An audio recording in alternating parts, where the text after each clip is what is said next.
it's Jennifer from Flux. In this video, we're going to learn how to crochet this fluffy granny miter blanket. As you can see, it's full of beautiful colors, and we're going to talk a little bit more about the yarn in just a moment. But this is a mitered square blanket. So we're going to begin, as you can see down here, with a classic granny square. And I'm going to teach you how to build rows onto the side of it. And we're going to go on and on and on with the colors until we've have created this beautiful blanket. Now we're going to talk about the yarn. I used 4 cakes of the yarn that I'll be showing you in just a minute. But the finished blanket measures about 60 inches by 60 inches. So it's a great size for a child, even a larger child, or just a nice like throw size or lap blanket. Now you can make this in a variety of sizes. Just as a side note that you'll need more or less yarn. Like if you make it a smaller baby size, you may not need as much yarn as I'm going to share with you in a minute. Or if you want it to be giant for like a king size bed, obviously you'll need more yarn for that. But my finished blanket was about 60 inches by 60 inches. So let's get started. For this project, you'll need a pair of scissors, a tapestry needle, a ruler or tape measure is super helpful to have on hand to get the dimensions right that you need. We're also going to be using a 5.5 millimeter eye crochet hook. Now let's talk a little bit about the yarn. I have some beautiful, very fluffy, fuzzy yarn that's perfect for blanket making. This is called Red Heart Fleece Hugs. It's fairly new out there on the market. I'm going to be using 3 cakes of this. Now each one of these cakes is 415 yards, 380 meters, 200 grams, 7 ounces. Now I'm going to be using some these colors that are shades of blue, red, and gray. The colorway is called Airplane, but it does come in lots of other fun color combos. And I have another pattern coming in a few weeks with one of the other colorways, so stay tuned for that as well. One other thing that I love about this yarn is that, now let me just find it here, it is machine washable. So if you're making blankets for gift giving or kids or babies, I really love blanket yarn that is machine washable. Now this is a 4 medium on the yarn weight scale, and it does recommend the 5.5 millimeter eye crochet hook. Just as a side note, I'm using the recommended hook size. I don't always do that, but if you need to substitute yarn, just look for one that recommends that eye hook. Now this strand is particularly fuzzy. You could use a smoother strand if you prefer. And as another side note, this does come in die lots. So if you do purchase multiple cakes, make sure you are getting the same die lot for each one as well. Okay, so 3 cakes of this yarn, the Fleece Hugs, each one is 415 yards. So if you stick to the recommended hook size for your yarn and about the same yardage that I use, you'll be just fine. I have one of my yarn cakes here, and we are going to start with this brilliant red color, so cheerful. So what we want to do to begin is put a slip knot on our hook. So you know what, let me zoom in a little bit, and that way you'll be able to see exactly what I'm doing here. Wrap the yarn around your fingers to make a loop. Bring the yarn behind the loop, reach in with your hook, bring up a loop, and tighten. Now this yarn that I'm using, you may choose a smoother strand, but the yarn that I'm using has a lot of texture. But the granny square is great because we're going to be working into the spaces, and you'll see all that in just a moment. So what we're going to do is create a ring that we'll work our stitches into. The beginning part of our square is going to be worked in the round. Later, when we turn it into a mitered square, we're going to be working in rows, and you'll see all that unfold. Okay, so what we want to do for round 1 is chain 4. Wrap yarn around hook and bring it through the loop. That's 1, 2, 3, and 4. Now, as you can see, because this has a lot of texture, it's hard to see the chains. Now, if you choose a smoother strand, you'll be able to see this chains just fine. But for highly textured yarn like this, you'll have to feel for it a little bit. So just feel that chain farthest from the hook, insert your hook into that chain farthest from the hook, bring up a loop. You'll have 2 loops on your hook, bring that loop through that other loop, and now you have the ring that you'll be working your stitches into. Now we also have a tail here. Let me just come in a little bit more. We also have a tail here, and I'm going to hold that along the edge as I work, and that will weave that in as we go along. Okay, so back to round 1. What we're going to do is chain 4. 1, 2, 3, and 4. And then we're going to work 3 double crochets into the center of the ring. So wrap yarn around hook, insert the hook into the center of the ring, bring up a loop. You'll have 3 loops on your hook. Wrap yarn around hook, bring it through the first 2 loops. Wrap yarn around hook, bring it through the last 2 loops. So that was 1. Then we're going to work our second double crochet. And back to the textured yarn like this, you'll want to stick with simple projects like this when you're doing that use easy stitches and work into the spaces preferably, okay? So I worked my 3 double crochets, and then if you need to scoot things over a bit, feel free.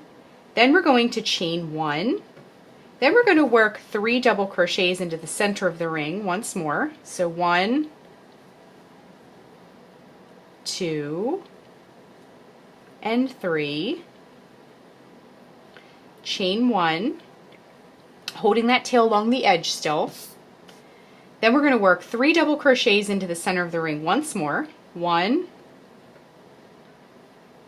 2, and 3. Chain 1. And then what we're going to do is work 2 double crochets this time, and I'm going to show you why 2 instead of 3. So work 2 double crochet, 1 and 2. Now remember that chain 4 at the beginning of the round? The first 3 chains of that chain 4 count as one of our double crochets. The 4th chain of that counts as one of the chain 1s in between.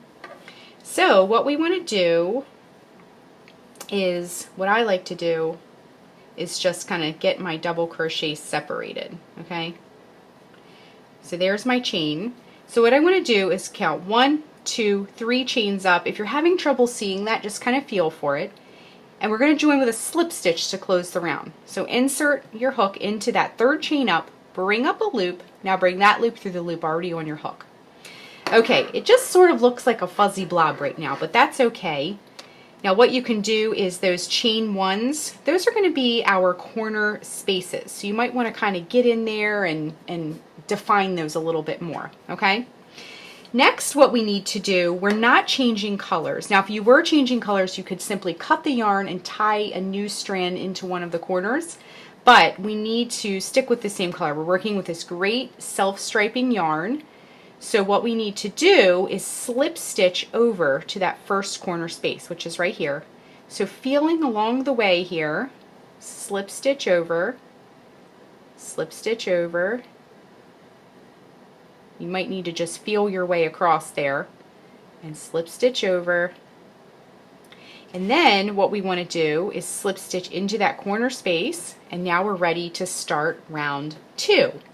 So what we want to do is chain 3. 1, 2, 3. Work 2 double crochets into that corner space. 1 and 2. Whoops, dropped my loop there. Then we're going to chain 1, and then still in that same corner space, we're going to work 3 more double crochets. 1, 2, and 3. Okay, so we have our first corner of round 2. Next, we're going to chain 1, hop over to that next corner space. You can see the 3 double crochets here, and we're going to do the same thing. 3 double crochet, chain 1, 3 double crochet. So 1, that's 2, and 3. Then we're going to chain 1, and then in that same space work 3 more double crochet. 1, 2, and 3. Okay, just like that. Now we're going to hop over to the next space, so chain 1, and then we're going to try and locate. So see, we have our 3 double crochets, 1, 2, 3, and there's our corner space. So we'll work our next corner into there.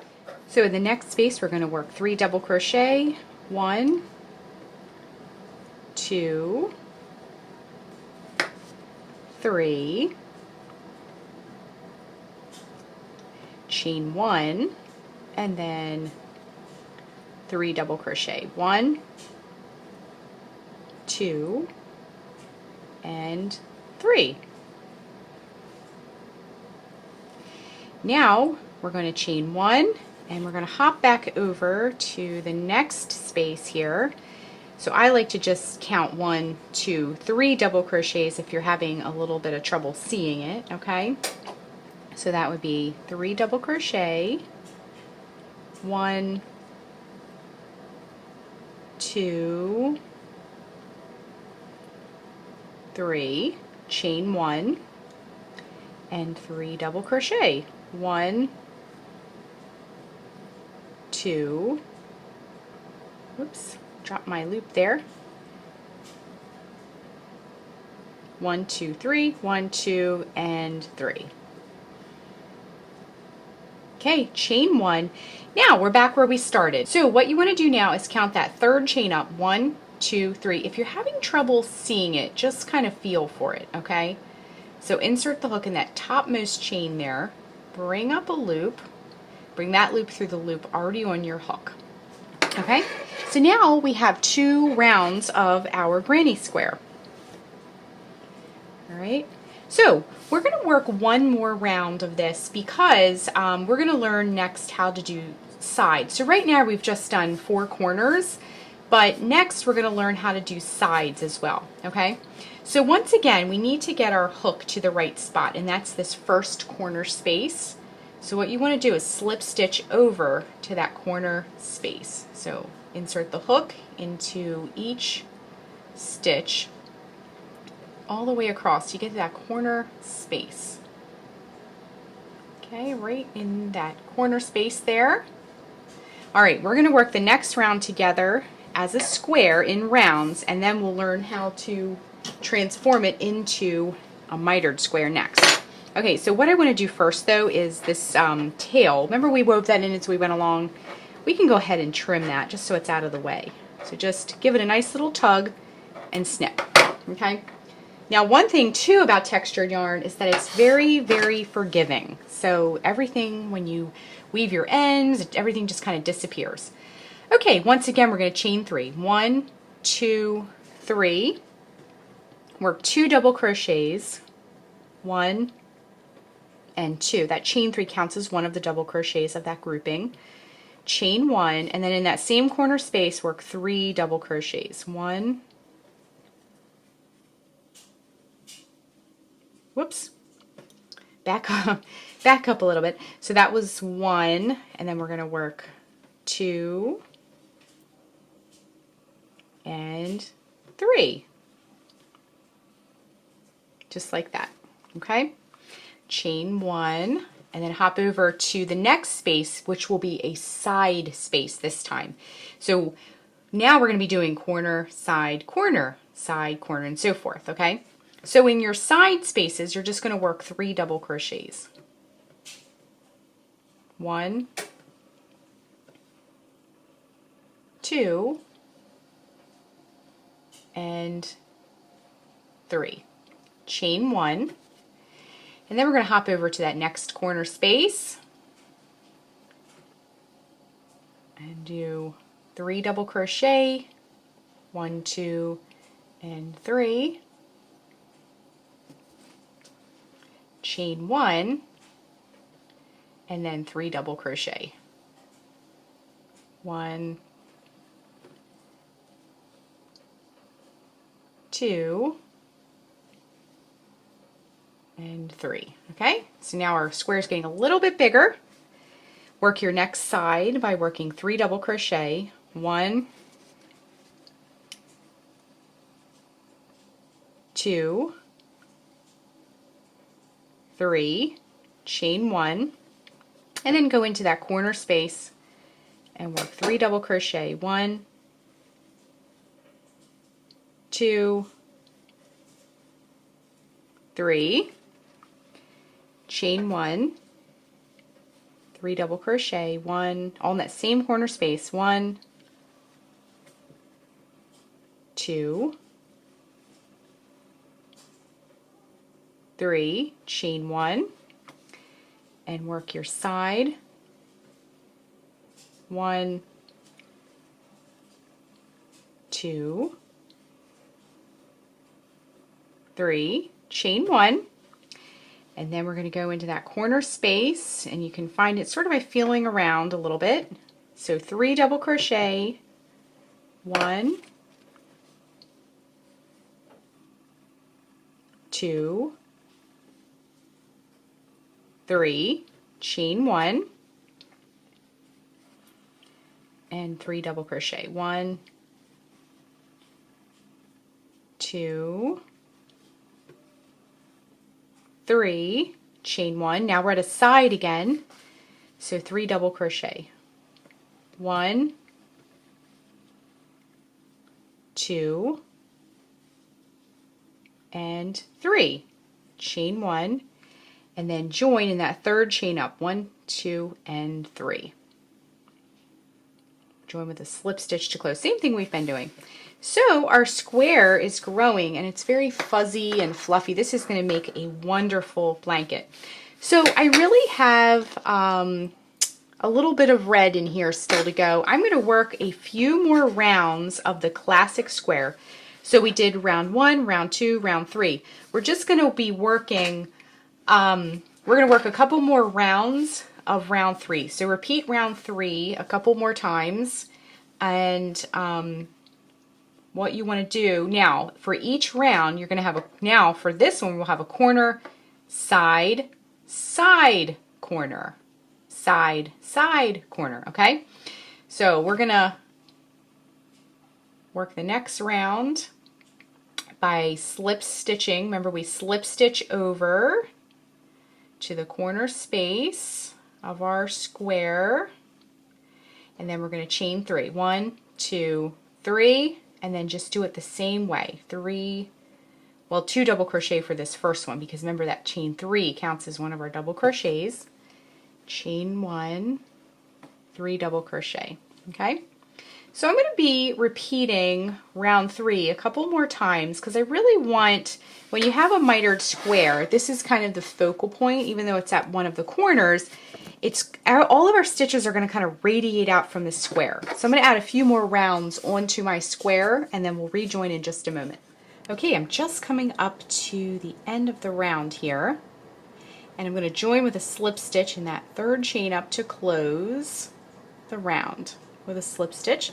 Okay, so I worked a total of 1, 2, 3, 4, 5 to give me that nice square center that my stitches will kind of radiate from as we work the mitered square. One thing I wanted to show you is, I'm zooming out here because my yarn cake has quite a bit of red. Now we're about to transition from the square and working in the round to the mitered square. So far we've been starting from the inside and working out. Now we're going to start building rows. So we're going to sort of like be stair-stepping upward and outward, okay?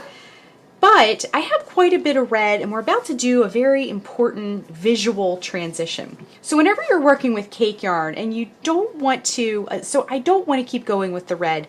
I want my transition from classic square to mitered square to also have a color pop as well, so it really highlights that transition. Okay, so whenever you're working with cake yarns, I just wanted to show you, if you want to have a little control of the colors that you're doing, what you can do. Now I know this is self-striping and the yarn's doing all the work, and I'm not going to do this anymore, but if you're wanting to have a really dramatic color change, you can cut your yarn and kind of do it manually, okay? So go ahead and cut the yarn. Now if you don't care, just skip this part. Don't even worry about it, okay? I'm going to cut the yarn, fasten off, wrap yarn around hook, and bring it through. So then what I want to do is we're going to separate the red from the blue next. What we need to do is kind of go in here and look for where it goes from red to blue, okay? And then what we're going to do is sort of slip this out.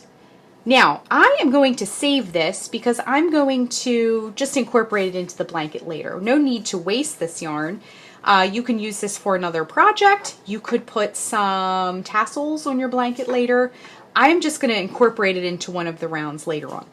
So what I want to do is grab my scissors, and now you can see where it transitions from red to blue. There's still a little bit of red here, there's a little bit of blue here, but I'm just going to cut the yarn where it obviously changes, okay?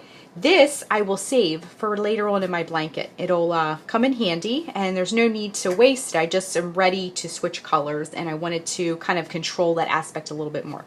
Again, if you're not into this part, just skip this part. So I'll put this aside for later. Then what we're going to do is what we should do here is I want to weave this end in really quick. So flip it over to the back.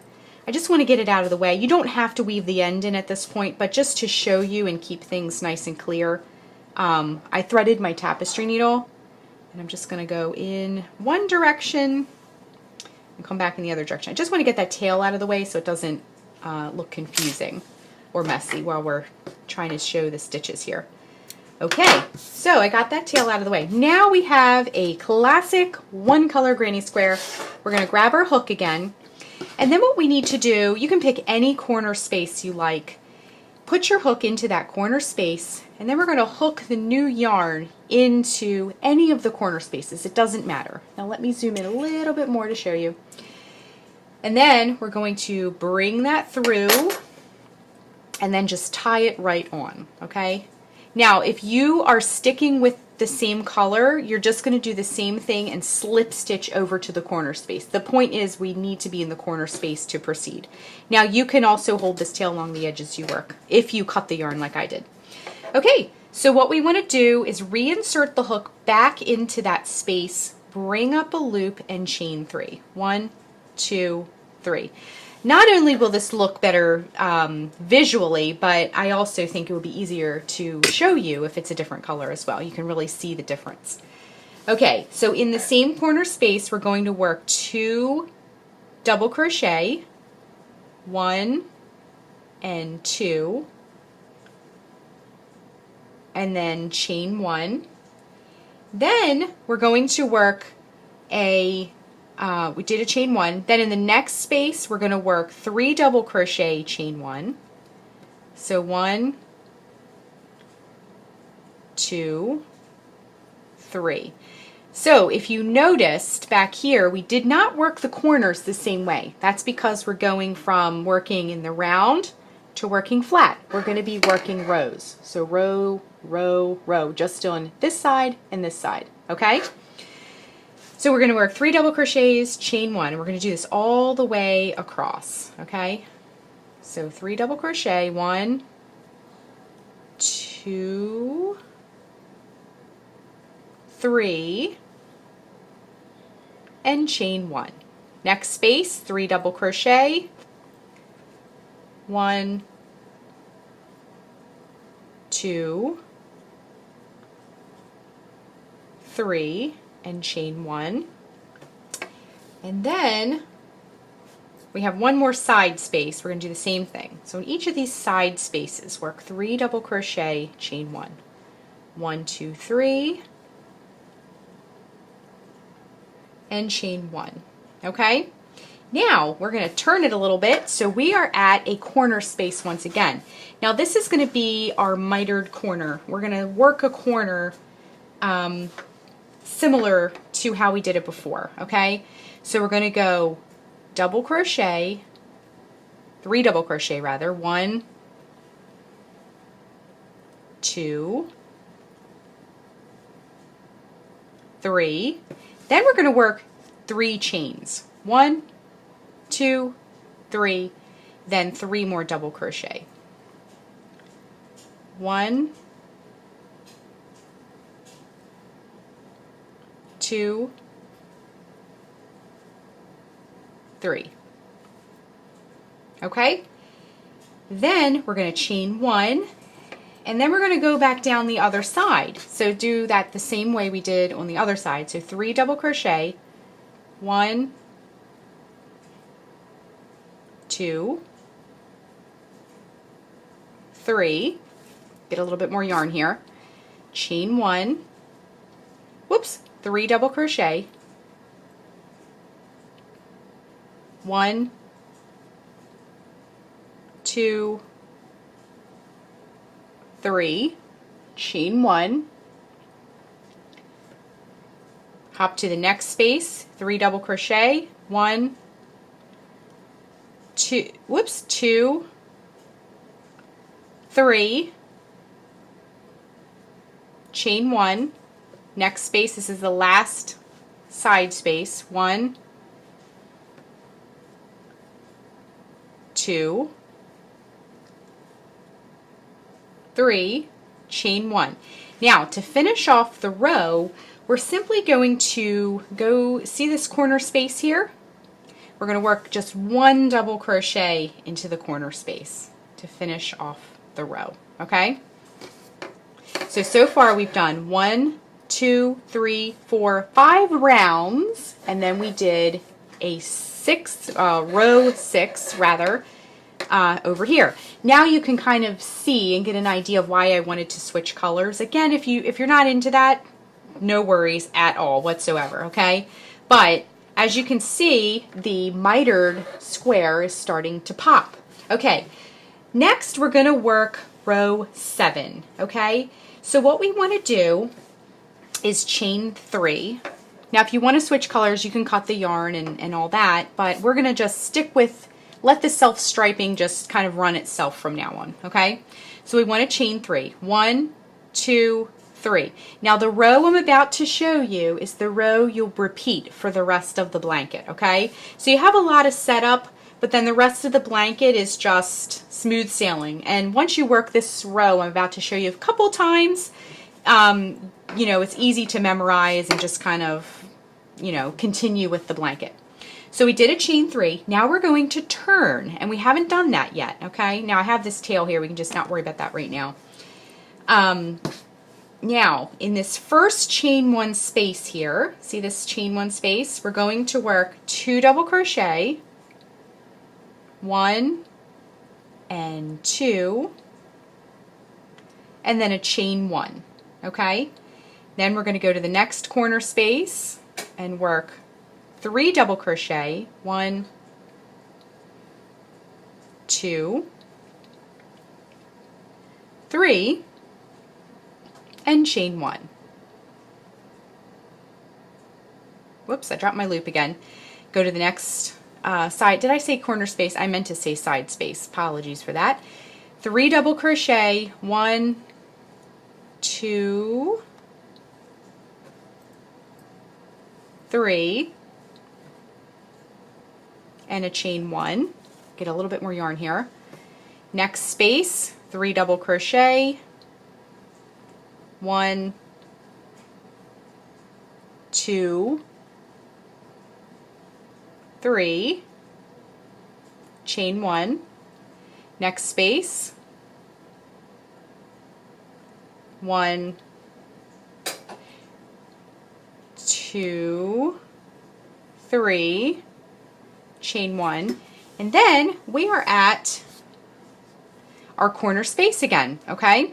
So what we're going to do for that, and you can see it's starting to build up, okay? And I will say with granny squares, you're going to get a lot of nice flatness. The granny squares always lay so nice and flat. Okay, back to this. Let's work that corner. The corner is going to be worked the same way. So 3 double crochet, 1, 2, 3, and then work a chain 3. So we're going to round that corner, 1, 2, 3. That'll give us plenty of room to keep that nice and flat. And then 3 double crochet, 1, 2, and 3. Okay? It's starting to look really pretty. Okay, let's work those side spaces once again. So do your chain 1. Actually, did I do that already? I didn't. So let me just redo that double crochet. I pulled that out by accident. That's okay. It happens. Okay, so chain 1, go to your next side space, 3 double crochet, and we're going to do the same thing we did on the other side. So 3 double crochet, chain 1, 3 double crochet, 1, 2, 3, chain 1, 3 double crochet, 1, 2. We're just doing this in all the side spaces. So 1, 2, and 3, chain 1. Whoops! Keep dropping my loops today. And then 3 double crochet, 1, 2. I am just dropping loops all over the place. Okay, let's try that again. 1, 2, and 3. There we go. Chain 1. Now we're at the last side space here. So work 3 double crochet. 1, 2, 3, chain 1. Now we're at the end. So remember that turning chain at the end? In the topmost chain of that, you're going to work a regular double crochet, okay? Just to finish off that row, okay? So then, to finish your blanket, like I mentioned before, and we can trim this little guy because I've already woven that in as we went along. Okay, so to finish off our blanket, we're just going to be repeating row 7. Now remember we did 1, 2, 3, 4, 5, 6, 7. The row that we just did for the rest of your blanket, just keep repeating that over and over and over again until your blanket is as large as you would like it to be, or until you run out of yarn, whatever comes first, whatever you prefer. Now, if you hop on over to the Fiber Flux blog, if you're not really sure how big to make your blanket, no worries. I'm going to put if you click on the link below, for the written pattern, you can see a chart that I've created of standard blanket sizes. I do these for our crochet alongs a lot, and you can see baby sizes, bed sizes, standard bed sizes, and things like that. So if you're really not sure what size to make your blanket, you can use that as a handy reference. So I'm going to keep repeating row 7 over and over and over again. Let this beautiful self-striping yarn do its work, and this red that we removed earlier, I can incorporate that as well, and if you did the same, you can just tie it on and just keep on going. So just keep repeating row 7 over and over and over until your blanket is as large as you would like it to be, and we'll rejoin in just a bit and we'll finish up our beautiful blankets. All right, just working that very last double crochet of our very last yarn cake of the very last row of our project. So as you can see, I just have a little bit of yarn here. It's definitely not enough to take it to another row. So what we're going to do now is fasten off. So just wrap the yarn around the hook and just pull that strand all the way through. If your strand is very long, you could trim it first. And then I'm going to trim mine back a little bit because we're going to weave in the ends now. So you may have, when you joined your cakes and began the project, end of the project, you'll have some tails. So we're going to weave one in together. Now this is a red tail, so we're just going to weave it into the red section, because if you tried to go into the gray area, for example, it would show and not look as nice. So what you want to do is thread your tapestry needle. Your tail doesn't have to be too long. And then you're going to just go in one direction with your needle through the stitches. This project is completely reversible, so you sort of want to go through the middle of those stitches. Just go one direction for a ways and then come back in the other direction, and that will help lock that tail into place. So you're just going to repeat and weave in the ends for all the other ones that you have on your project. Now if you wove them in as you went along, you may have a little bit less work to do at this time. And then you can just snip that tail and sort of straighten things out. Sometimes weaving in will sort of pull in those corners, but just kind of, and if you have it kind of sticking up a little bit, there we go.